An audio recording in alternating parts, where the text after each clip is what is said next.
What is up, Renaissance crew? I am the original Renaissance man, Devon DaVinci, and you're watching DaVinci Reacts. Now, I'm going to be getting into a continuation of scary videos for Spooktober. This is 14 horror stories animated. This is a compilation from 2015. This is by Llama Arts. They do a lot of... I've had people in the comment section of my last video tell me that they're animating stories from Mr. Nightmare. I had falsely said that it was from the Let's Read channel, but it appears that it's from a different channel. So let me go ahead and give proper credit where it's due. They get their videos from Mr. Nightmare, not Let's Read. So either way, both of them are great channels. But let's go ahead and jump into this and see what the other ones have to offer. I'm only doing maybe 3 or 4 stories at a time because my channel can only... my camera can only record up to 30 minutes, and this is an hour-long video, so I'm breaking apart pieces about like every 10 minutes or so. Let's go ahead and see what this thing contains. It's from the point of view of a 16-year-old girl. I used to have a boy living next door to me that was obsessed with me. His name was Joey. Every time I would go outside, Joey would come outside as well, as if he were watching me through his windows, waiting for me. He was 17 and very weird, and he didn't seem to have any friends, as he was always home. I tried to give every sign possible that I didn't like this guy, but he wouldn't get the message. So I had to finally just tell him one day that I don't like him and to leave me alone. The look on his face that day is something that won't leave me. It was the kind of angry look a toddler gives their parents when they can't have a toy. Coming from a 17-year-old, that's much more disturbing. He's an incel. Run! One night, my parents left me to watch the house. I was working on a school project when I felt my bed shift a little bit. I looked under my bed. I screamed as I saw Joey laying under my bed. I ran away while he tried to crawl out from under my bed. I ran to his house and rang the bell at least 10 times, telling his parents about it when they opened the door. Joey never came out of my house, so I called the police. His parents begged me not to, but I ignored them. The police found him still in my room and arrested him. Apparently, he admitted this wasn't the first time he had hid under my bed. Ooh. They also found pictures of me scattered across his room. The most disturbing one was of me sleeping, and it was taken from inside my room. Maybe he was just trying to help you out because you're sleeping on cardboard. See, what you need to do is you need to buy yourself an actual mattress and, sheet set, comforter set, and, sleep like a normal goddamn person. Sleeping on blocks of wood. Working the night shift always sucked. I work in an office building and would constantly do the night shifts since it was the only time it would work out for me. I was just about always the only person on the floor I worked on, possibly in the whole building. There would always be a kind of eerie feeling to being in such a big building with most of the lights out and absolutely no one around. But on the upside, it was peaceful and less stressful, and I was able to get a lot of work done. There was this one night though. It was a Friday night, around 2 in the morning. I was typing away on my keyboard when I heard a noise from outside my cubicle. It sounded like just a random crack from the walls or something. It's unusual in this building, but I didn't get too concerned about it. I resumed typing away and was once again interrupted by a sound. This time, the sound of a computer starting up. It caught me off guard. I was sure nobody else was working the night shift. I stood up on my chair to get a view over the cubicle walls. The glare of a computer screen in the dark was visible in a cubicle on the opposite side of the room. Then I did something stupid, something I regret. I asked if there was anybody there in a yell, hoping to get an answer from a fellow employee. But instead, I saw the glaring light of the computer monitor across the room turn off, and there was once again nothing but darkness on that side of the room. I started getting nervous. I turned off the lamp and computer screen so that I wouldn't give away my position to whoever that was. I crouched down and tiptoed out across to a nearby cubicle. There was just utter silence. I sat waiting for something to happen for God knows how long, but I eventually decided the coast was clear. I tiptoed down past all the cubicles until I reached the opening near the exit door to the stairs and elevators, and that's when I realized that my fearful suspicion was true. There was a man crouched down behind a plant in the corner of the room, dressed in all black. I felt my heart sink as I noticed He thought he him, was hiding. but it didn't seem like he knew that I noticed him. I turned back to the stairway door. There was no way I was going to wait for the elevator and take a chance. Dude in the corner like, opened the door and perfect. closed it behind me, proceeding to walk down the stairs. After making it down about 2 flights of stairs, I heard the door above me push open aggressively, followed by manic, echoing footsteps coming fast down the stairs. I raced down the stairs, running as fast as I could, all while the footsteps above me were getting louder. I finally made it to the first floor, raced through the lobby, and out the front door. Whoever was in there didn't follow me. I immediately called the cops, along with one of my bosses. My boss said no one was scheduled to work except for me. The cops scanned the place from top to bottom. There was no one in there. Alright, that can be explained. Maybe it was somebody trying to get some crazy stuff off their computer that wasn't supposed to be there to begin with, so they thought they'd sneak in, get something off their hard drive, and then sneak out. But then as soon as you said, hey, is anybody there? They're like, oh shit, and turned it off. Maybe they didn't expect nobody to be there either. Turned off their computer, and then while you're leaving, they're thinking like, all right, they're gone. I'm gonna go make a run for this shit. So they fucking get out and just start running, and then you think that they're running after you, but they're just trying to get out of the damn building. I mean, that's possible.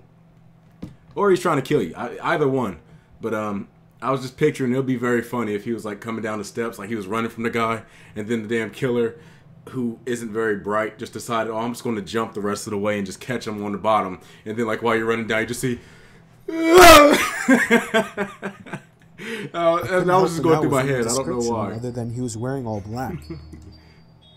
I did continue to do the night shift for about a week after that, with my boss allowing me to lock all possible entrances to the floor, including the elevators. But I still wasn't comfortable with it, so ever since, I've been doing the day shifts.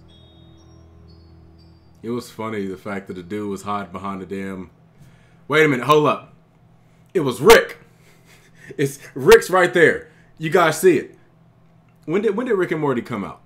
This is 2015. Did this dude predict Rick?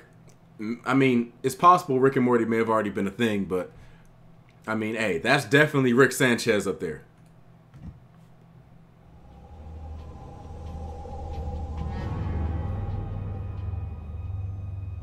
This happened 4 years ago when I was still in high school.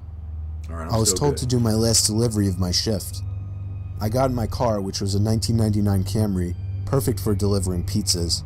I GPSed the address on my phone. The hell is a car I live perfect for upstate in the pizzas? country, so all pizza deliveries were long drives. I remember the sun was starting to set, so it was probably around 7 o'clock. I'd say after a good 15 minutes of driving through the foresty dirt roads, my GPS said I had arrived. It was an old little cottage-like house made almost entirely of wood. It was sitting all by itself in the middle of absolutely nothing but forest. The lawn was completely unkept, as the grass was almost at knee height. I was used to this kind of thing, so I didn't think much of it. I took the pizza to the front door. I will tell you guys this. Now, in certain hood areas, if you get a call to a house that appears to be abandoned, there's a high likelihood that somebody called you there to steal your pizzas. That's all I'm saying. Do not, if you're a pizza guy and you're in a bad neighborhood and somebody calls and asks for a pizza to be delivered to an area that when you get there you see it's abandoned, leave. Just get the fuck out of there. There was no doorbell, so I knocked loudly on the door. Within 10 seconds, I heard the sound of footsteps hitting wood on the inside of the house. The footsteps made it to the door and stopped. I started to feel uneasy. I got the feeling that I was being watched. Yeah, and that's when I noticed there was a peephole in the door. No shit. "It's the pizza guy," I called out. I heard a low, harsh-sounding voice on the other side of the door, telling me to bring the pizza out back. I didn't like the idea of going back there. Something didn't seem right. Yeah, what the hell was the point? "Are you sure, sir?" I called out. He didn't answer my question. Okay. Let's think for a second. Now, there's only one logical reason, I think, that a person will ask you to bring the pizza to the back when they're already at the front. Well, maybe two, but one of them is kind of stupid. Either one, that door is completely welded shut and there's no way you can open it. Or two, there's family members in the front room and you want to bring it to the back because you don't want people to know you got pizza, because if you bring it through the front, people are going to ask for a slice and you don't want to be giving away slices to everybody. I can picture that being a very reasonable reason why you want to bring it out back. The sound of footsteps didn't move away from the door, so I had the feeling he was still watching me. I almost found myself walking back to my car, but I decided I didn't want any trouble with my boss. The last time I brought a pizza back, he gave me attitude, so I reluctantly walked through the uncut grass and around the small house to the back. I remember there was a shed and a little patio back there. In the patio, there was a table with 4 chairs surrounding it. In one of the chairs, facing away from me, I saw the head of somebody sitting in the seat. I began walking over and said, "Excuse me," but the person didn't even move an inch. "Excuse me," I said again louder. Then from behind me, I heard, "Psst, over here." I turned around to see a man poking his head out from the corner of the house, looking at me with a crazed smile. "Come over here, I want to show you something." I freaked out, turned around, and ran around the house in the opposite direction, back to my car. Right. For some reason. And then the nigga, I'm sorry, I'm trying not to use that word as much. It just comes out sometimes. You got the bitch from the fucking ring sitting in there swinging on a damn swing set. I'm sure this is probably added in later for added effect, but if the dude you're delivering pizza to looks like Bizarro Superman, and you see the chick from the ring swinging on a damn homemade swing set, that should have been a red flag and a half for your ass to get the fuck out of there. Still holding the pizza, I got in my car, started it, and got away from there. On my way back to the pizzeria, I pulled over to the side of the road and called the police. Eventually, I was informed that there was no sign of anybody having been in that house for a long time. I quit my delivery job a few days after that. I have no idea what would have happened to me had I gone up to that man, but to this day, I still wish I had just turned my head to see who or what was sitting in that patio chair.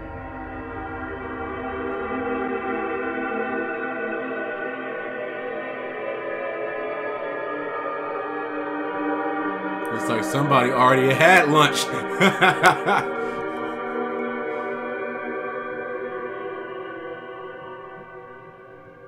The pizza must have been like, what's that? What do they call it? It was during a blizzard in Valley Stream. I was getting paid $250 to watch some couple's kid while they went away for the weekend. His name was Matthew. This took place on the first night, which was a Friday night. Matthew was already supposedly asleep, while I was in the living room watching a movie. I got a knock at the door and looked at the clock.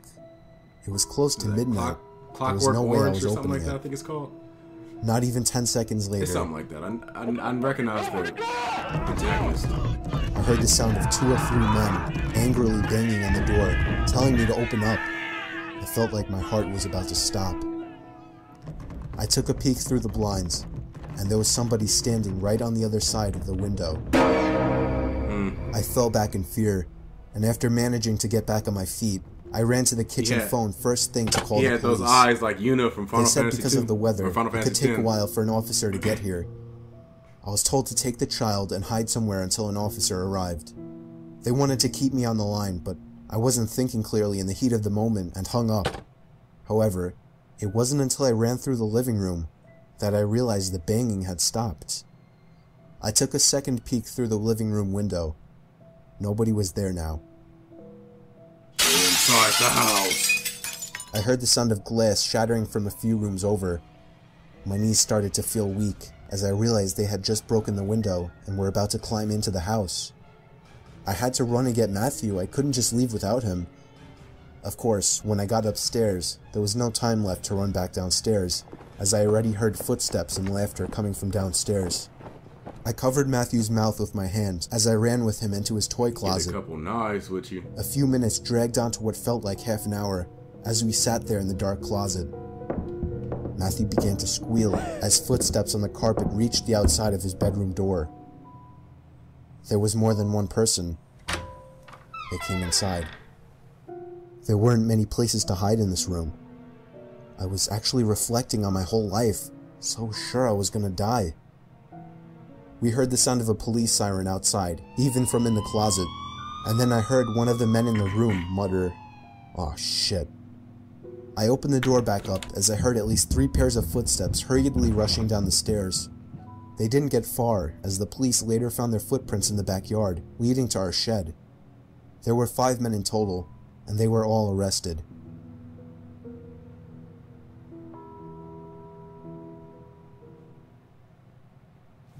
Alright. This is where we will end it for today. Now, it was kind of funny with, well, not funny, but the last story is interesting because a lot of people assume, especially nowadays, with everybody being scared of their own damn shadows and feeling like they have to be armed to the teeth at all moments and they got to have security systems and everything else. For the most part, at least from what I've been able to notice, when it comes to like home invasions and home robberies and things like that, a smart burglar, and I'm not trying to tell people how to do their damn robberies, but usually somebody that's trying to rob something from you, they're going to like case your house and see when you leave and when you go and try to break in when you're not there. Nobody wants to catch a murder charge on top of robbery or something like that. They're going to try to break in, take your stuff, and leave. Now, of course, there's obviously exceptions to that rule. A lot of times whenever people break in while you're there, it usually has something to do with somebody that knows you in some way, or the person's just not smart. They're just thinking, oh, well, I want to get something, let me go ahead and break into a house, and like they're not thinking. I've never broken into a house. I'm just going off of what seems like it would make sense to me. Like if you were trying to get something from somebody's house, it seems to me like not only should you be thinking about the potential of, you know, the person being there so they could possibly, you know, use self-defense and kill me, but also if I get caught for this and like if there's somebody there and I have to like, I don't want to say neutralize, but I have to like, what am I trying to say? I was about to say suspend. It's like I gotta contain them in some way.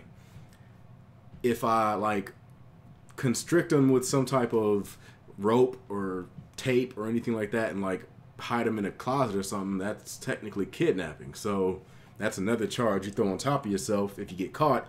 Now they got you for kidnapping, breaking and entering, all these other different things when all you wanted was a new laptop or some shit like that. Like I said, I'm not trying to tell anybody how to rob people or some shit like that. I'm just saying that this is something that would make sense to me if you were going to do that. Of course, I don't support it at all, and I think you're a piece of shit if you do rob from people because people work hard to get the things they have. Most people work hard to get the things they have. And, you know, the idea that you would take something from somebody even though they worked for it, now you're just going to take it from them and you didn't, like, earn it in any way, it is irritating. And I know some people look at me and think like, oh, it's ironic because you're a reaction channel. I am adding content, goddammit. You are listening to straight up content right now. If you're watching this, you're coming from my personality. Anyway, I am the original Renaissance man, Devon DaVinci. If you like this video, make sure you hit that like button, subscribe, and share, and leave some comments down below.